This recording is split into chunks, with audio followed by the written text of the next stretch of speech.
Assalamualaikum warahmatullahi wabarakatuh.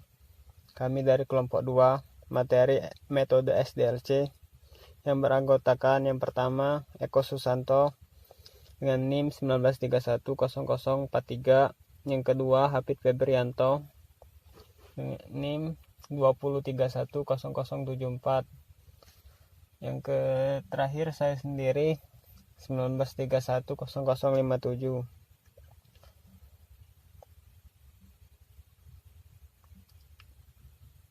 Baiklah, yang pertama kita masuk ke materi.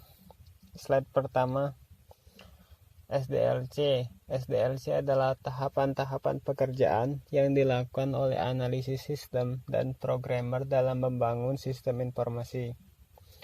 Ada 6 tahapan secara umum di dalam SDLC, yaitu yang pertama analisis sistem, membuat analisis aliran kerja, manajemen yang sedang berjalan.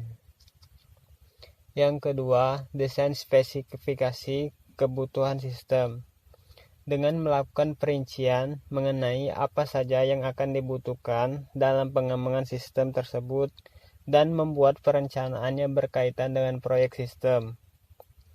Yang ketiga, konstruksi sistem, yang itu membuat desain aliran kerja manajemen dan desain pemrograman yang diperlukan untuk pengembangan sistem informasi.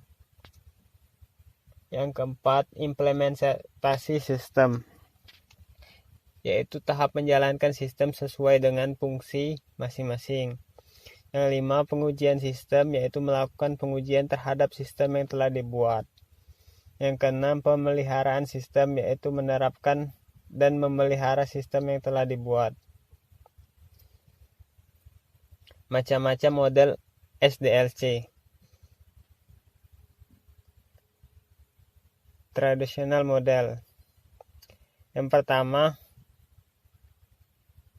paralel model. Paralel model menurut Dennis merupakan metodologi yang mencoba untuk mengatasi interval waktu yang lama antara tahap analisis dan pengiriman sistem. Metodologi ini mencoba untuk memperbaiki kelemahan dari metodologi waterfall, melakukan desain umum dan implementasi secara berurutan untuk seluruh sistem, dan kemudian proyek ini dibagi menjadi serangkaian subproyek yang berbeda, yang dapat dirancang dan dilaksanakan secara paralel.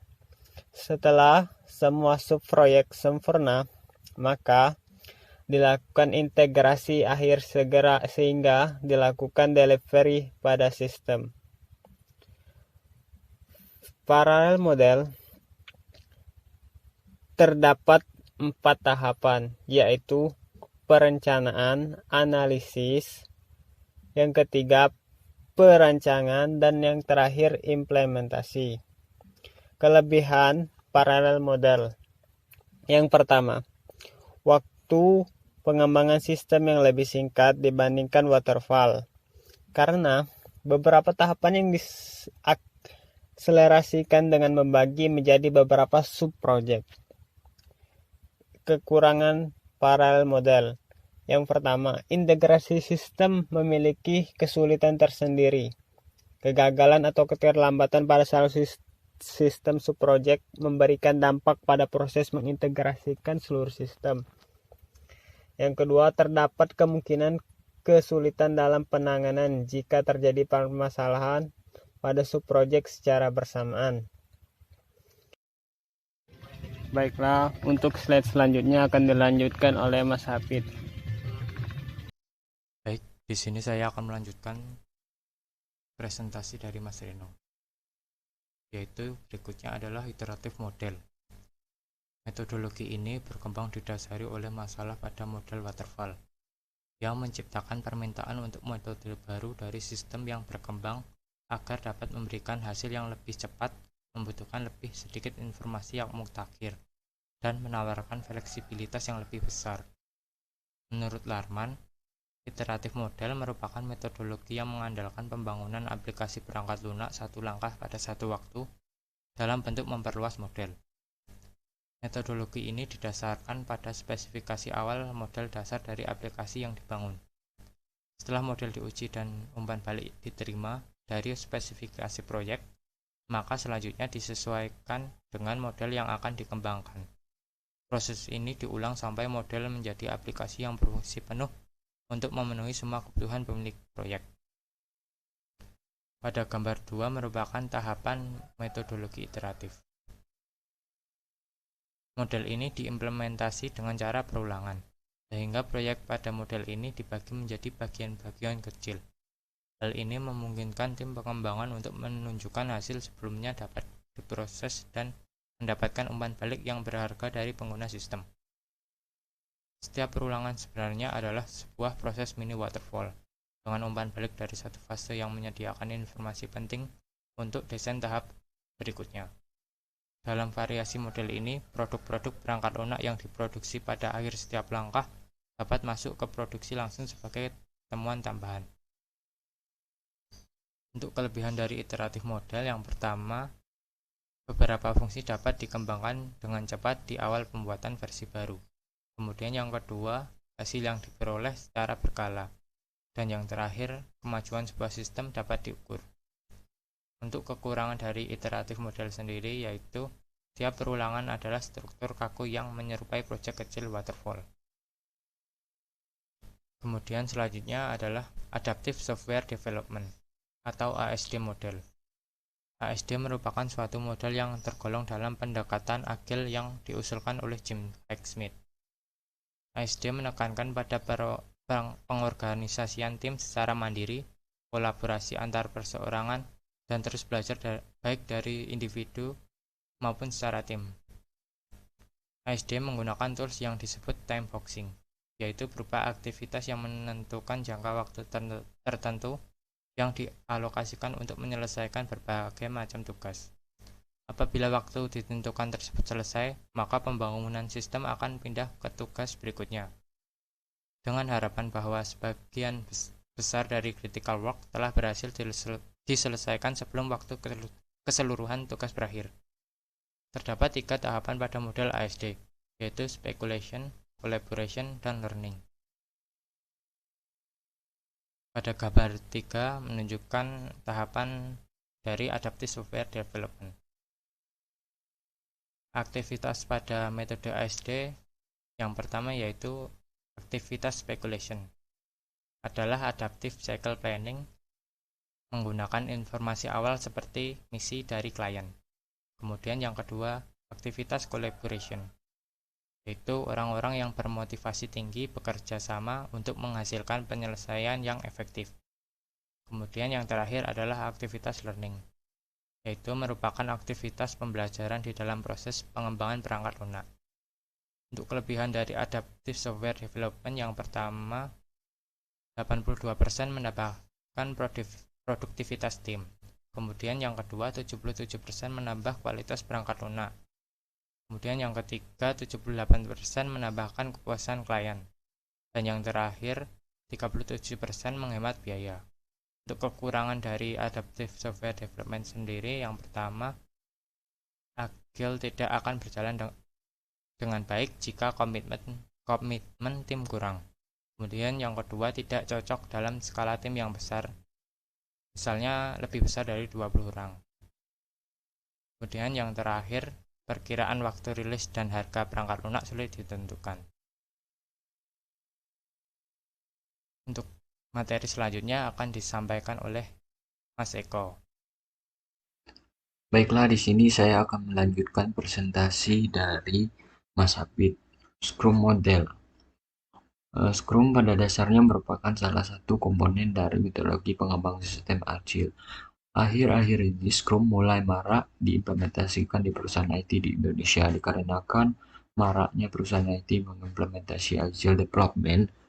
Scrum menguraikan proses untuk mengidentifikasi dan katalogisasi pekerjaan yang perlu dilakukan, memprioritaskan yang bekerja dengan berkomunikasi dengan pelanggan atau wakil pelanggan, dan pelaksanaan yang bekerja menggunakan rilis iteratif dan memiliki tujuan utama untuk mendapatkan perkiraan beberapa lama development akan dilakukan.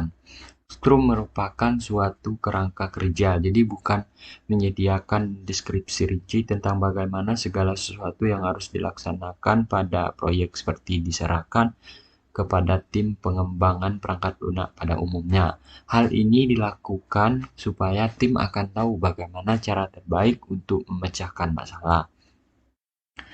Dapat kita lihat bentuk dari Scrum model seperti pada gambar. Untuk Scrum model memiliki kelebihan dan kekurangan. Untuk kelebihannya itu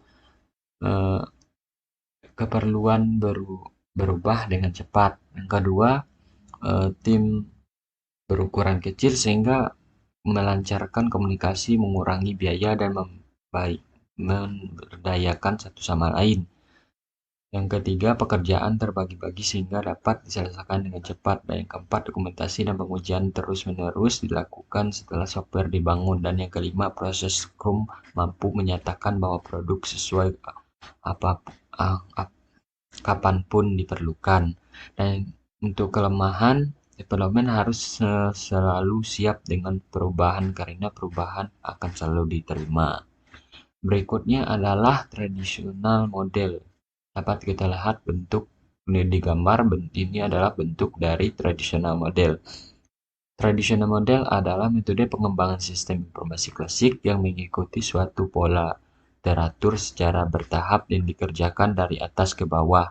SDLC tradisional seringkali disebut pendekatan waterfall. Aktivitas dalam siklus ini memiliki aliran satu arah menuju penyelesaian proyek. Tahapan dalam SDLC tradisional adalah sebagai berikut. Yang pertama itu adalah perencanaan. Sasaran tahap perencanaan adalah diperolehnya cakupan dari proyek pengembangan sistem dan dasar-dasar untuk kendali.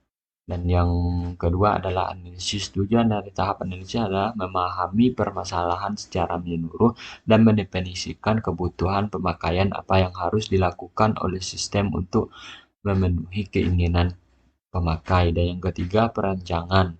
Tujuan dari tahap perancangan adalah menentukan solusi yang tepat memenuhi kebutuhan informasi pemakaian yang sudah didefinisikan dan membuat suatu model implementasi yang akan dibangun kemudian. Dan yang keempat, implementasi. Tujuan tahap implementasi adalah tahap sistem informasi sesuai dengan kebutuhan pemakai. Dan yang terakhir adalah penggunaan. Tujuan tahap penggunaan adalah menjaga agar sistem tetap beroperasi secara normal, dapat mengantisipasi penyimpangan yang mungkin dialami sistem dan melakukan evaluasi sistem.